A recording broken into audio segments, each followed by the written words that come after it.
السلام علیکم حاضرین ناظرین سامعین، میں آپ کا میزبان ڈاکٹر شہزاد شمیم اور میرے ساتھ موجود ہیں آج کی نشست میں میرے استاد محترم جناب سر منظور احمد صاحب۔ آج کا ٹاپک ہے کہ علامہ اقبال رحمۃ اللہ علیہ نے روحانی جمہوریت کے حوالے سے کافی اپنا ان کا اشعار میں ذکر کیا ہے، اپنے فکریات میں نظریات میں ذکر کیا ہے، اور اس کے بہت سے پہلو ہیں۔ تو آئیے آج ان کا صرف استاد محترم کہہ رہے ہیں کہ روحانی جمہوریت کے حوالے سے علامہ اقبال کا ایک پہلو آج ہم اس پہ ڈسکس کریں گے کہ علامہ اقبال نے اس پہ اوپر کس طریقے سے اپنے خیالات کا اظہار کیا ہے، اظہار فرمایا ہے۔ میں چاہوں گا کہ استاد محترم اس کے اوپر روشنی فرمائیں۔ جناب السلام علیکم۔ وعلیکم السلام۔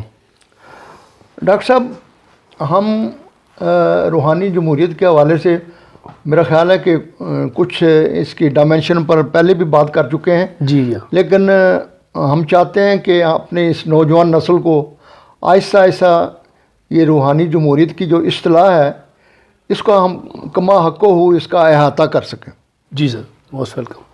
اب علامہ اقبال نے اگرچہ خطبات میں یہ فرمایا ہے کہ یعنی اسلام کا بنیادی جو اس کی روح ہے کہ پوری بنی نوع انسان کو اس پہلو کی طرف لے کے آیا جائے۔ وہ پہلو کیا ہے؟ جی، کہ پوری بنی نوع انسان ایک ہے۔ پوری بنی نوع انسان ایک، پوری بنی نوع انسان ایک ہے۔ یعنی اس سے کیا مراد کیا ہے؟ کیسے کہ ایک ہے؟ یعنی جس طرح ہم نے اب جو یہ 20ویں یا 21ویں صدی میں یا جب سے ملوکیت آئی ہے، جی جی، ایک بات تو بڑی صاف واضح ہے کہ ہم دیکھتے ہیں کہ خلفۂ راشدین کے دور میں ہم عملی طور پر دیکھتے ہیں کہ یعنی 60 ہجری تک آپ بات کر رہے ہیں۔ ہاں، کہ جو یہ مختلف جو زندگی میں مختلف مظاہر ہیں، جی، کہ آپ دیکھیں نا کہ ڈاکٹر صاحب رمضان میں یعنی جب ہم روزہ کھولتے ہیں جی، تو جب منہ سے گلاس لگایا ہوتا ہے تو دل چاہتا ہے سارا گھٹا گھٹ پی جائے، جی، اتنی تشنگی ہوتی ہے۔ تو آپ خود اندازہ لگائیں کہ جان کنی کا عالم ہو، انسان کی جان نکلی ہو اور پانی سے اس کی جان بچتی ہو، تو اس کے لبوں پر پیالہ لگا ہو تو دوسرا مجاہد اگر کہتا ہے ہائے پانی، تو وہ کہتا ہے پہلے دوسرے پہلے اسے۔ یہ پورا واقعہ نا سر جی، یہ حضرت اکرمہ رضی اللہ عنہ، حضرت سہیل رضی اللہ عنہ اور حضرت حارث رضی اللہ عنہ، یہ جنگ کا وقت تھا۔ اگر آپ اجازت میں اس پہ تھوڑا بتا دوں تو اس وقت یہ تھا کہ غالباً اب یہ نہیں پتا پہلے کون سے صحابی تھے، فرض کرے حضرت حارث کا نام لے لیتے ہیں رضی اللہ عنہ، انہوں نے پانی منگایا، نہیں مویا مجھے پانی دو، تو اتنے جب پانی ماشکی جو پانی ان کے پاس لے کے گیا تو حضرت حارث کی آواز آ گئی کہ اتینی مویا، انہوں نے کہا پہلے اس کو پانی دو۔ جب حضرت حارث کے پاس پہنچے تو اتنے میں حضرت اکرمہ کی آواز آئی اتینی مویا، تو انہوں نے حضرت حارث سے کہا پہلے حضرت اکرمہ کے پاس پانی لے جاؤ۔ جب ان کے پاس پانی لے کے گئے تو وہ شہید ہو چکے تھے، واپس آئے تو حضرت حارث بھی شہید ہو چکے تھے، اور اس کے بعد پہلے جو حضرت سہیل کے پاس آئے وہ بھی شہید ہو چکے تھے۔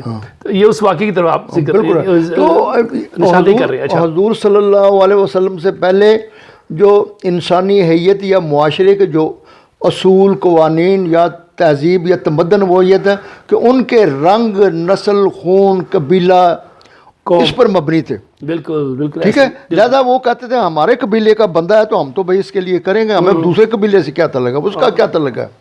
لیکن اقبال اللہ رحمہ کہتے ہیں کہ یہ اسلام ہی ہے جس نے سب سے پہلے کہ جو یہ یعنی اور اس کا یہ تب انسان میں یہ چیز پیدا ہوتی ہے جب انسان اس چیز کو روح سے اپنے دل سے تسلیم کرے کہ پوری بنی نوع انسان ایک ہے، اور اقبال اس کو ایک باڈی کا حصہ، ایک بدن ہے پورا، اور اقبال نے قرآن سے اس کو کہا ہے کہ یعنی اللہ کہتا ہے کہ میرے لیے ایک انسان کو پیدا کرنا پوری انسانیت کو پیدا کرنا اور مارنے کے برابر ہے۔ تو اقبال اللہ رحمہ نے، اور یہی وجہ ہے کہ جب انہوں نے خطبات لکھے ہیں تو انہوں نے کہا کہ آج 20ویں صدی میں ہم ایک پڑھا لکھا نوجوان جو حواس کے حوالے سے، جو دیکھنے سننے چکنے سے حوالے سے، تو وہ کیسے یقین کرے گا اس بات پر؟ تو ہمیں وہ طریقہ نکالنا پڑے گا، اور جب تک تمہارے پاس ایسا طریقہ نہیں ہے نوجوانوں کو اس چیز کا یقین دلانے کے لیے کہ پوری نوع انسان ایک جسم ہے. بلکہ خطبات میں تو وہ ذکر کر چکے ہیں، پوری تفصیل بیان کی ہے انہوں نے. 7 خطبے ہیں، 7واں جو آخری خطبہ انہوں نے انگلینڈ میں دیا تھا. 6 خطبہ انہوں نے پہلے ایک زیادہ تر الہ آباد کا آخری خطبہ تھا، اور اس سے پہلے لکھنؤ اور وغیرہ وغیرہ باقی شہروں میں انہوں نے جو خطبہ دیے تھے اس میں یہ ساری تفصیل بیان کر چکی ہیں. بالکل تو صحیح کہتے ہیں. یہ جو ہے نا، لیکن ہے کہ خلفائے راشدین کے بعد جب ہم دیکھتے ہیں بطور ایک طالب علم کے حوالے سے کہ وہ چیز جو یعنی جو حضور صلی اللہ علیہ وسلم نے بہت جو ہے نا محنت کی، اور اس کے نتیجے میں جو ہے نا توحید جب عملی شکل میں آئی، تو وہ جس طرح اقبال نے بڑا خوبصورت کہا، ایک اس کو فارسی میں کہا نا کہ نقش قرآن جی تا دری عالم نشست، نقش ہائے کاہنو پاپا شکست. صحیح. کہ جب قرآن آیا ہے اور اس نے اپنے نقش یہ توحید کے حوالے سے، تو اس کے نتیجے میں جو پادری اور یہ جو دیوی اور دیوتا اور جتنے بھی پروت وغیرہ بنائے ہوئے تھے، یہ سب جناب نا وہ ختم ہو گئے. صحیح. یہ کیا تھا؟ یہ پوری بنی نوع انسان کو یہ سبق دلایا کہ تم نہ ایک ہو. تو نتیجہ اس کا نکلا کہ وہ تہذیب ثقافت جو ہے چیز جو وہ توحید کے حوالے سے نئی چیز آئی. صحیح. اب آگے اس علامہ جو ہے اس کی مزید وضاحت کرتے ہیں کہ فاش گویم جی آنچ در دل مجھ میں رست. کہتا ہوں لوگوں میں ڈنکے کی چوٹ پر کہتا ہوں جو میرے دل میں بات ہے، یہ کتابیں نیس چیزیں دیگر است. کہتا ہے یہ قرآن جو ہے نا کتاب سے بڑھ کر کوئی اور چیز ہے. بالکل صحیح. چوں بجاں در رفت. جی کہتا ہے جب قرآن تمہاری ضمیر میں داخل ہو جاتی ہو تم بدل جاتے. چوں بجاں در رفت جہاں دیگر شد. تبدیلی خود آ جاتی ہے. صحیح. کیا چوں جہاں دیگر شد جہاں دیگر شد. کہتا ہے جب تمہاری ضمیر اور روح میں جب تبدیلی آ جاتی تم بدل جاتے ہو. تو آپ جن صحابہ کا جب آپ نے نام لیا تو اصل بات ہے کہ وہ ٹوٹل مختلف انسان تھے، جس میں یہ تھا کہ پوری بنی نوع انسان ایک ہے. صحیح. تو یہ آج ہم جو پورا عالم اسلام یا پوری بنی نوع انسان، اور خصوصی طور پر یہ میکا ولی نے، یہ جو اٹلی کا رہنے والا تھا، اور اس نے جو یہ قومیت کا اور یہ کہا تھا کہ بھئی یہ یورپ کو آئندہ کے لیے جو ہے نا کلیسا متحد نہیں رکھ سکتا، لہذا جناب یہ 4 چیزیں اس نے رکھی تھی: اپنے زبان، نسل، اقتصادی مساوات، اقتصادی وہ ایک جیسی ضروریات، اور معیشت. یعنی کہ معیشت اگر ہو تو یہ 4 چیزیں مل کے جو ہے نا وہ قوم بن جاتی ہے. لہٰذا فرانس فرانسیسیوں کا ہے،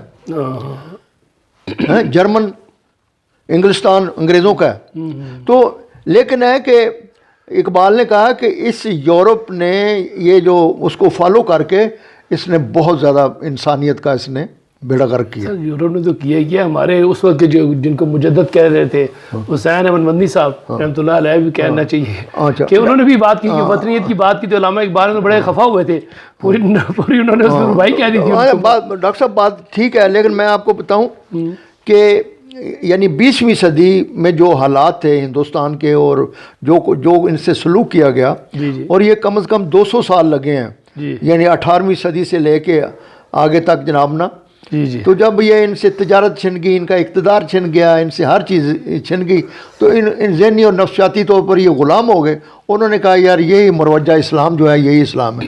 اقبال جو تھا وہ ان کو ان صورتحال سے، بلکہ بڑی جیسے آپ نے حوالہ دیا نا کہ جب حالانکہ یہ دیوبند کا محتمم تھے یہ اپنا حسین احمد مدنی، تو یہ بڑے یعنی اقبال کے بڑے آخر کے ٹائم میں یہ 1937-38 کا واقعہ جب بڑی ان سے وہ خط و کتابت بھی ہوئی اور باقاعدہ.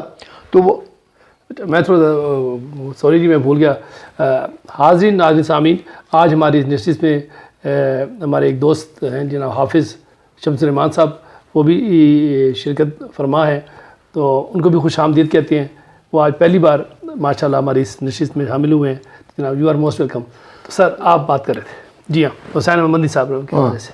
تو اب آپ خود اندازہ لگائیں کہ وہ محتمم جس کے بارے میں ایک ہمارے جو ایک فقہ کے حوالے سے ہے، جی ہاں، اور ہمیں امید ہے کہ انشاءاللہ اب وہ ٹائم آ رہا ہے کہ یہ سارے لوگ جو ہے نا اس چیز کو سمجھ جائیں گے. تو اقبال نے اس کو باقاعدہ مخاطب کرتے ہوئے کہا تھا ارشاد. اور بڑی سخت بات کی تھی، اور یہ باقاعدہ ابھی بھی جو ان کی کتاب ہے ارمغان حجاز جی ہیں اس میں کہ عجم ہنوز نا داند رموز دی ورنا زا دیوبند حسین احمد اینچے بو الجبیس سرود برسر ممبر کے ملت از وطن است چھ بے خبر از مقام محمد عربی سے. وہ کہتا ہے ان کو دین کی مبادیات الف بے کا بھی ان کو پتہ نہیں ہے. اگر ان کو پتہ ہوتا تو یہ فتویٰ نہ دیتے. یہ یعنی سٹیج پہ چڑھ کے تو یہ نہ کہتے کہ مسلمان کی قومیت کی بنیاد وطن ہے. وطن ہے. اور پھر باقاعدہ کہتے ہیں با مصطفیٰ براسا خیش کہ دی ہما اوست. او میرے سادے بولے بالے علماء کرام، میں آپ کو بتاؤں، آؤ سارے حضور صلی اللہ علیہ وسلم کے قدموں میں بیٹھ جاؤ. اللہ. با مصطفیٰ براسا خیش کے دی ہما اوست گر باؤ نہ رسیدی تمام بولا بیست. کہ اگر تم نے نہیں کیا تو یاد رکھو پھر وہ دین نہیں ہے. تو یہی وہ وجہ تھی کہ یعنی صرف یہ جو دیوبند مکتب اس کی بات نہیں ہے. ڈاکٹر صاحب جتنے بھی علم یہ سب نے مخالفت کی تھی، جتنے بھی فرقے. ٹھیک ہے، لیکن میں کہتا ہوں کہ اب ہمیں ان کو جو ہے نا وہ درگزر کرنا چاہیے. وہ خود بھی کہتے ہیں، مان گئے ہیں 70 سال کے بعد کہ یار ہمارا نقطہ نظر غلط تھا. ٹھیک ہے، ایسے ہی ہے. ٹھیک ہے.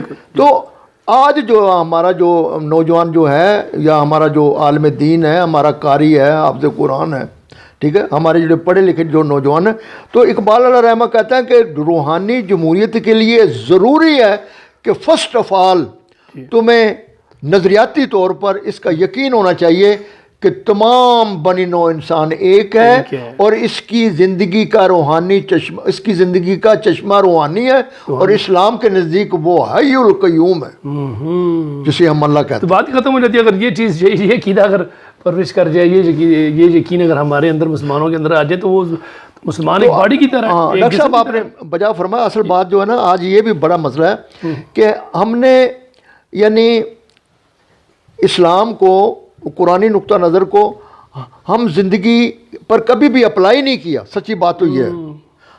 یعنی اگر ٹوپیوں کے رنگ بدل لیے، لال کر لی، سبز کر لی، کالی کر لی، سفید پگڑی کر لی، چوگے پہن لیے، توپے پہن لی، مگر ہم نے مطلب فرقے بنا لیے. ڈاکٹر صاحب قرآن کو عملی طور پہ دل سے نہیں وہ نہیں کیا، عمل نہیں کیا اس پہ. ڈاکٹر صاحب آج جو ہمارے پورے عالم اسلام کو اور خاص کر کے یہ یعنی اقبال علیہ رحمہ اس چیز پر بہت زیادہ زور دیتے ہیں کہ جہان علم کے ارتقاب پر گہری نظر رکھو. بالکل. جہان علم کے ارتقاب پر گہری نظر رکھو. اور یہاں تک وہ فرماتے ہیں کہ یہ میرے خطبات بھی جو ہے نا ہو سکتا ہے کہ جہان علم جیسے جیسے آگے بڑھتا جائے مجھ سے بھی جو بہتر نظریات جو ہے نا وہ آئیں گے تو میں وہ رکھنی چاہیے تھی. اصل بات جو ہے نا جو ہمیں جو میں کہتا ہوں کہ جو ہمیں درگزر کرنا چاہیے، یہ جو ہمارے دیکھیں بات یہ ہے کہ ایک بچہ جو ہے نا، یہ بھی اچھی بات ہے کہ اخلاقیات یا وہ پاکیزگی کے حوالے وہ کہتا ہے کہ وضو کے اتنے مسئلے ہیں، اتنے سنتے ہیں، اتنے فرائض ہیں نہانے کے، یہ اچھی بات ہے. لیکن ہے کہ اگر دنیا کہاں کی کہاں پہنچ گئی. یہ بیٹھے ہوئے ہیں، کیلے کا رخ ادھر کریں، ہاں جی کھیرا ایسے کاٹیں، کھکڑی ایسے کاٹیں. بات اس سے نہیں ڈاکٹر صاحب، اس بچے کا کوئی قصور نہیں ہے. لیکن اب جو ہے نا میں سمجھتا ہوں کہ اب وہ ٹائم آ گیا ہے. اب دیکھیں نا، اب ایک بچے کو پوچھو کہ آئنسٹائن، ایک بچہ حافظ قرآن ہے، اس نے ساری فقہ پڑھی ہے، لیکن آپ جب کہیں گے کہ یار وہ آئنسٹائن نے نہیں تھی، وہ کہے گا کون سی آئیں، وہ بیچارے کو نہیں پتہ. اس کا قصور ہی نہیں ہے نا. اب جو بیچارے 8-10 سال کچھ اور پڑھاتے ہیں وہ تو اسی کی بات کرے گا، اسی کے ارد گرد گھومے گا. تو یہ ہے اب بڑا ضروری ہے. میں کہتا ہوں لازمی کر دینا چاہیے، حکومت کو لازمی کر دینا چاہیے. خوشخبری بھی سنائی تھی کہ جو یونیورسٹی میں میرے تھوڑی سی بات ہوئی ہے ہاری پور یونیورسٹی میں، اس میں ماشاءاللہ بڑے جو ہے نا وہ پازیٹیو میں دیکھا ہے کہ بچوں میں یہ چیزیں ہیں جب ان کو رکھی جائے، بلکہ آپ بتایا جائے تو ہاں بتایا جائے، بلکہ ہمارے سے یقین جانو کہ انہوں نے جب بہت زیادہ کلیپ مجھے کہنا پڑا کہ یار کلیپنگ مت کرو، جو کچھ میں کہہ رہا ہوں اس کو غور سے سنو، بالکل۔ تو یہ ہم بات کر رہے تھے روحانی جمہوریت کے حوالے سے، تو اقبال علیہ رحمہ اس پر بہت زور دیتے ہیں کہ یہ جو زمین، نسل، خون اور یہ رنگ کے پر مبنی اگر کوئی تم سوسائٹی بناؤ گے تو وہ اتنی مضبوط نہیں ہوگی تب تک کہ تمہارے اندر یہ چیز پہلو نہ واضح ہو جائے کہ اب دیکھو ہم کہتے ہیں وہ جی میرے پردادے پوترے نا، ہم پردادے کی اولاد ہیں، اسی بنیاد پر وہ اکٹھے ہیں۔ یعنی قرآن یہ کہتا ہے کہ پوری بنی نوع انسان ایک ہے، بالکل۔ اور جیسا کہ اقبال نے اسرار و رموز بے خودی میں ایک چیپٹر ہے ڈاکٹر صاحب، ایمان سے پڑھ کے خوشی ہوتی ہے کہ وہ کہتے ہیں، میرا دل کرتا ہے کہ اس کو دہراؤں، وہ فرماتے ہیں کہ در بیانے ہی کہ اس مضمون بارے کہ مقصود رسالت محمدیہ، حضور صلی اللہ علیہ وسلم کی بعثت کا مقصد، جی ہاں، مقصود رسالت محمدیہ تشکیل و جی ڈاکٹر صاحب روحانی جمہوریت اور مادی جمہوریت میں جو فرق ہے نا، وہ مادی جمہوریت کا مطلب ہے کہ جو سوسائٹی کی تشکیل ہے، اس کی تاسیس ہے، اس کے اجزائے ترکیبی مادی ہوں، زمین ہے، نسل ہے، قوم ہے، علاقہ ہے، زبان ہے۔ روحانی جمہوریت کا مطلب ہے کہ جس طرح میں آپ کو وہ آپ کی مخصوص جو صورتحال ہے تشخص اس کے بارے میں جو تو کہہ رہا تھا کہ مسلم میں از چشم جہاں بربستہ چیز فطرت دل بحق پیوستہ، کہتا ہو کبھی تم نے سوچا ہے وہ مسلم ہے کہ جس نے اس مادی دنیا سے لاپرواہ ہو کے اور جناب نے اپنے آپ کو سوسائٹی کی تشکیل یہ بنائی ہو کہ میں اللہ اور رسول کے حوالے سے ہمارا رشتہ ہے۔ اس بارے میں وہ گل لالا کی بھی بات کر رہے تھے کہ پہاڑی کی چوٹی پہ تو کہتا ہے کہ وہ جو لوگ جو انسان جن کا جو محبت اور پیار اور سوسائٹی اور اجتماع کا اجزائے ترکیبی یہ ہو، تو ان کو اقبال کہتا ہے کہ وہ لوگ ہیں، وہ اس طرح کہ جس طرح گل لالا پہاڑی کی چوٹی پر ہو، اور وہ پہاڑی کی چوٹی پر ہونے کی وجہ سے سورج کی پہلی کرن اس کو چومتی ہے، اور شبنم صبح کے ٹائم سب سے پہلے اس کی آنکھوں سے نیند ہوتی ہے، اور آسمان جو ہے نا آسمان اس گلے لالا کو اپنی گود میں ہوتا ہے، یہ سمجھتا ہوا کہ یہ آسمان کا تھکا ماندہ ستارہ ہے، ٹھیک ہے؟ تو یہ اس میں کہتا ہوں ڈاکٹر صاحب میں اپنے ان بچوں کو، نوجوانوں کو خدا کا واسطہ دے کر کہتا ہوں اور یار سے پڑھو، تمہارے سارے سبجیکٹ آسان ہو جائیں گے۔ بالکل صحیح ہے۔ تو ڈاکٹر صاحب آج کا جو ہمارا موضوع یہ ہے، اس کا جو ایک پہلو جو ہے نا یہ ہے کہ یہ پتھر پر لیک ہے۔ اقبال کہتا ہے قرآن کے حوالے سے ہے بات کہ جب تک تمہارے، یعنی جس طرح اقبال ایک جگہ بالے جبریل میں کہتے ہیں نا کہ تیرے ضمیر پر جب تک نہ ہو نزول کتاب، گرا کشا ہے نہ صافی نہ صاحب کشاف، کہتا ہے جب تک تمہارے ضمیر پر یہ قرآن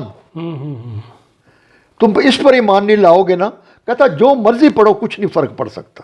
تو لہذا اس حوالے سے میں کہوں گا کہ آج کا یہ جو ہمارا چھوٹا سا ایک ڈائمنشن ہے روحانی پہلو جمہوریت کے، روحانی جمہوریت کے مختلف پہلو ہیں، ٹھیک ہے؟ اور یہ جیسے جیسے ہم اس پر کلیئر ہوتے جائیں گے ویسے سے ہمیں ایک دوسرے سے محبت اور پیار بڑھے گی۔ نہیں تو ڈاکٹر صاحب یہ رقابت اور دشمنی اور یہ زمین اور جو اقبال نے کہا ہے نا کہ یہ دور اپنے براہیم کی تلاش میں صنم کدہ ہے جہاں، کہتا یہ دنیا جو ہے نا یہ صنم نہیں ہے بلکہ صنم کدہ ہے، بالکل، کہ بتوں سے بھرا ہوا ہے۔ وہ صنم کون سے ہیں؟ یہ مال و دولت دنیا، یہ رشتہ و پیوند اولاد، جی ہاں، بتان وہم و گما، لا الہ۔ تو یہ توحید جو ہے، یہ تمہیں جو ہے نا اگر ایک زنجیر میں ایک لڑی میں ایک رسی جسے چپکایا ہے کہ ایک رسی کی طرح اور یہی تھامی رکھو اس کو، یہ وہ چیز بن جائے گی۔ اور حضور صلی اللہ علیہ وسلم نے، ہم دیکھتے ہیں کہ وہ جو 15 سال کی ان کی مسلسل جدوجہد تھی، وہی 250-300 جب شخصیتیں بن گئی وہ اٹھے ہیں، پھر مکہ ہجرت کی اور اس کے بعد ماشاءاللہ روم و فارس کو انہوں نے فتح تو کیا۔ اللہ تعالیٰ ڈاکٹر صاحب میں بس پھر تو آپ کے توسط سے اور اپنے ہمارے یہ شمس الرحمان کے حوالے سے یہ بات کروں گا کہ خدا کے واسطے نوجوانوں اقبال کو پڑھو یار۔ So nice of you, thank you very much استاد محترم۔ تو خواتین حضرات، آج کی نشست کا اختتام یہاں پہ ہم کرتے ہیں، اور انشاءاللہ جلدی آپ کی خدمت میں ایک نئے موضوع کے ساتھ، نئے ٹاپک کے ساتھ آپ کی خدمت میں حاضر ہوں گے۔ پاکستان زندہ باد۔